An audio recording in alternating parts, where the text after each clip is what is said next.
When it comes to talking about bad movies, there's been a lot of talk recently about the delusional director, who basically makes a kind of vanity project to put themselves in and to make themselves look like the most badass person to ever walk the planet. Sure, Neil Breen and John DeHart get talked up a lot recently, but one that doesn't get talked about very much is Steve Barkett, who is the writer, producer, director, editor, and star of today's movie, Empire of the Dark. But before this, he released another movie called The Aftermath back in 1982, in which he was the writer, director, producer, actor, star in that as well. I don't like that one. It's not fun, and it's depressing. Empire of the Dark, on the other hand, is pure joy. But he didn't just write, produce, direct, and act in his own movies. He acted in other films such as Dinosaur Island. I talked about that one before, very briefly. Bikini Drive-In, Beverly Hills Vamp, and Attack of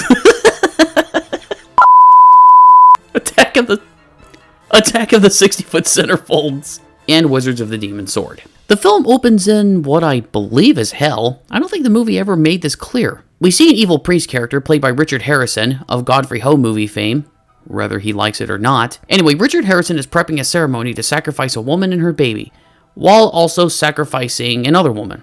I think it's to awaken a demon or the forces of hell to conquer the earth.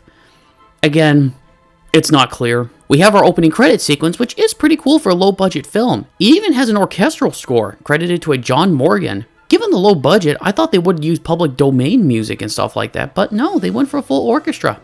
I'll give them props for that.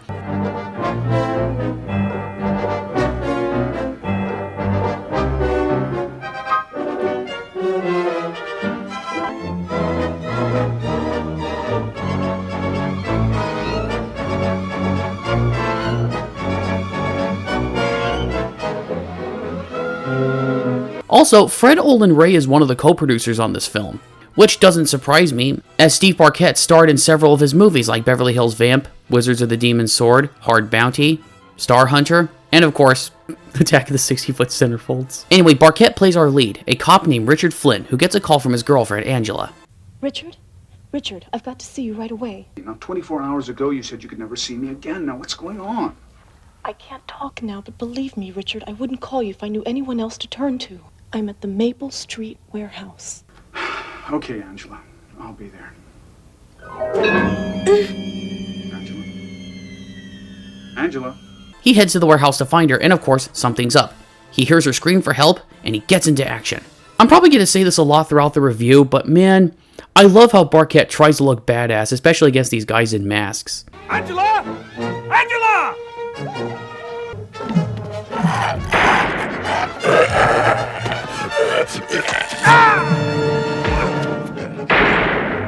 And why is there a portal to hell in the warehouse? I love how he kind of hops in there. Whee! I'll give it this, hell looks pretty cool. It's a subterranean cavern with lots of bridges and creepy statues. Kind of reminds me of the Mines of Moria in Fellowship of the Ring. So he gets to the sacrificial place, but he has to choose between his lady love or the baby, and she begs him to save the baby.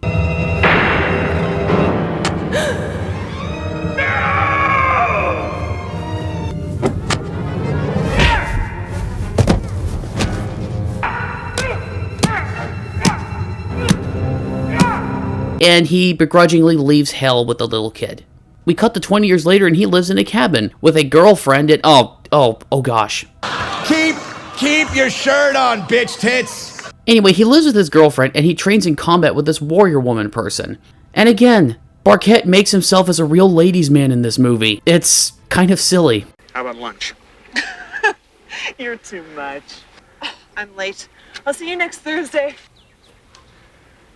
Must be my breath. We cut to a man named Terry, played by Steve Barkett's real-life son, Christopher, going to see a cop named Eddie Green, who was investigating the demon slasher case. Terry wants Eddie to help him find Richard. Oh, by the way, if you haven't guessed that by now, Terry is Richard's son. It's supposed to be revealed later in a shocking twist, but it's not shocking at all. They look so much alike. Well, I guess you know he's no longer on the force. In fact, now he makes his living going after most wanted criminals for bounty. He's got a little private detection firm right down the road. Well, I've tried writing him and calling him, but he won't answer me. Terry shows Eddie a photograph of Richard Harrison and his cohort, looking the exact same as they did 20 years ago, still somehow alive even though they were reported dead. So they both head out to look for Richard. What is Richard's reaction here? It's odd. Anyway, she heads out to go meet a man named Guy Zipan. He has a photo of Angela in his wallet, and he remembers the love-making session with Angela while there's a conversation going through it. This is the last time we'll be together. can't believe you're saying this.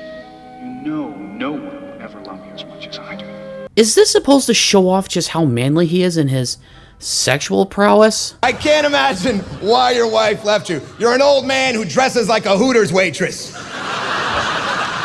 Well, I'm actually kind of glad it doesn't go too far. She clearly had a no nudity clause in her contract. Richard tracks down a criminal to a grocery store, one that is associated with Richard Harrison's group. Eddie and Terry spot Richard's car, and they follow him in. Now, in this section, Steve Barkett must have seen Cobra and told himself, hey, I can do this too. A hilarious gunfight ensues.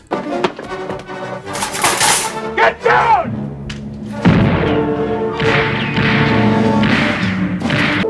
Oh, my baby! My baby! Please, someone save my baby! Come on, copper. Come and get me and watch me blow this kid's brains all over the wall. If any more kids are gonna die, it stops here, Stover! But of course, Richard and Eddie get the bad guy, and the dialogue is just, it's top notch. He looks good down there. That's where he belongs. The girlfriend goes to see a Guy Zapan, played by Captain Rhodes himself, Joe Pilato. I'm running this monkey farm now, Frankenstein, and I want to know what the fuck you're doing with my time. Am I supposed to buy Joe Pilato playing an older man? I don't.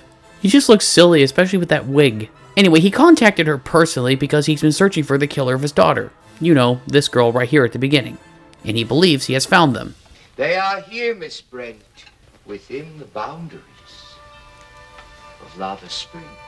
But he also points her in the direction of one Madame Olenska, who fills her and us in on the details of evil forces wanting to awaken from hell and blah blah blah blah blah. We learned that there's an evil group called the Perennials and... Perennials? You mean like these? They're not very threatening, and they can only be killed with blessed swords. That kind of thing. We see Richard dream of Angela, who tells him to go and look for her. Angela, I miss you so much.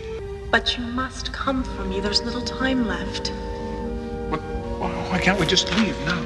Because you're not really here. But wakes up because... Oh, jeez, man. Here we go. I'll just put these up. There we go. Eddie gives him a call wanting to meet. We cut to a giant demon thing killing a couple making out in a car because cliches. But this is also to establish that Terry has these premonitions because... reasons. On the way to the meeting, Richard pulls over to help a lady with a car, but she has other motives.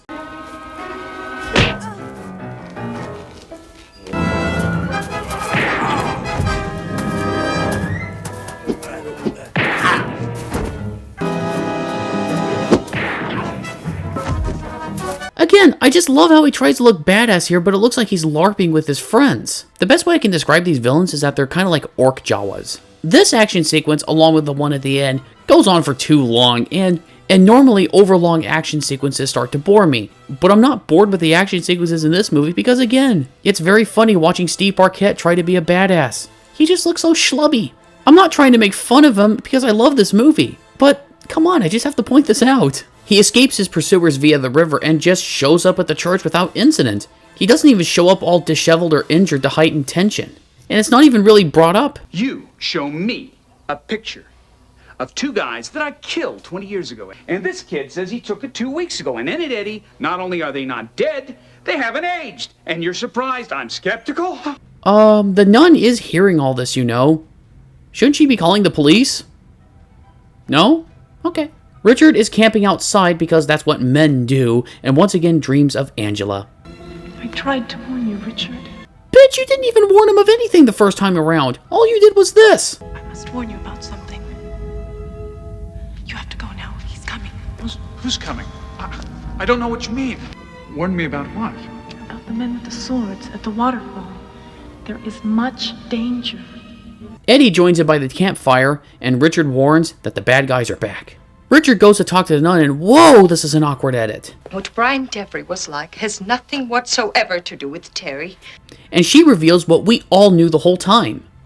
Richard is Terry's father. Don't act shocked, you idiot. But apparently, Terry knew the whole time. Sister Mary told her. She promised Mom she wouldn't tell you. Through talking to Terry, Richard finds out that his son dreams of Angela as well, being in a dark cavern, and being in danger. Richard and Eddie go talk to Madame Olenska, and they find out that Angela's really not dead, but she's in a state of suspended animation, probably due to the ceremony not being completed. But if she's not saved, then the forces of hell will be born and overtake the earth somehow. I don't know how this works. So Richard gets ready. And so does everybody else. They learn sword fighting and everything. After training, Richard falls asleep by the lake, but is woken up when he sees some enemies nearby. He sneakily attacks them at first, but is overwhelmed. A sexy lady shows up to try to seduce Terry and... Terry, get away from her!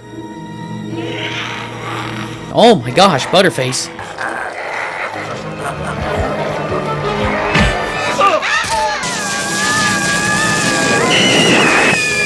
But the enemy forces still take Terry. Oh my gosh. Steve, don't stop being you.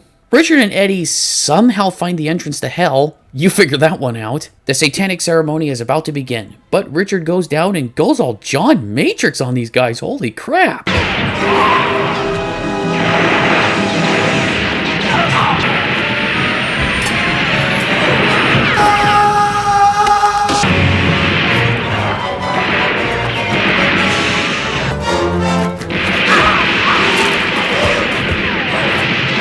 Terry somehow wakes up from his stupor and joins the fight, and after an incredibly long series of fight scenes, they get to Angela and Terry gets her out. Richard Harrison and Steve Barkett have a fight, sort of.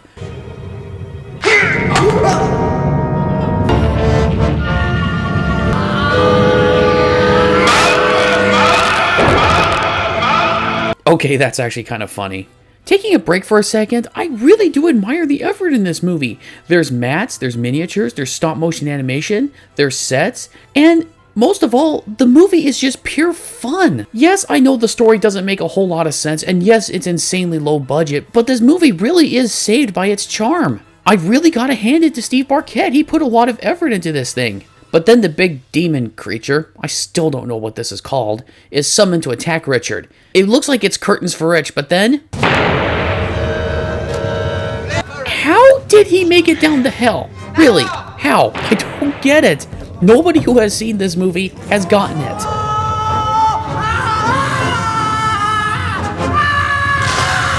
But anyway, the creature makes quick work of Joe Pilato, much like the zombies in Day of the Dead.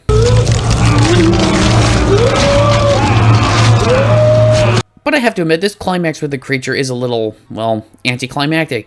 He runs for the exit, the bombs are detonated, the creature is killed, and evil is thwarted for some time. After killing off the other main minion, and Steve Barkett gets a final badass line, "In the unlikely event that you boys should ever be back, we'll be ready. We'll always be ready." They all live happily ever after. So wait, he's back with Angela now? What about the girlfriend? Who cares? The movie's over. And it's great, isn't it? Okay, I may crack jokes at Steve Barkett's expense, but this is a fun little movie, and unlike other movies by other delusional auteurs such as Neil Breen, or John DeHart, or Tommy Wiseau, Barkett at least goes as big and as epic as possible. Empire of the Dark has an infectious low-budget charm that's missing from a lot of movies then and now. Even in its silliest moments, it is pretty sincere. And did I mention this movie is fun? Because it is. Get a copy and watch it as soon as possible.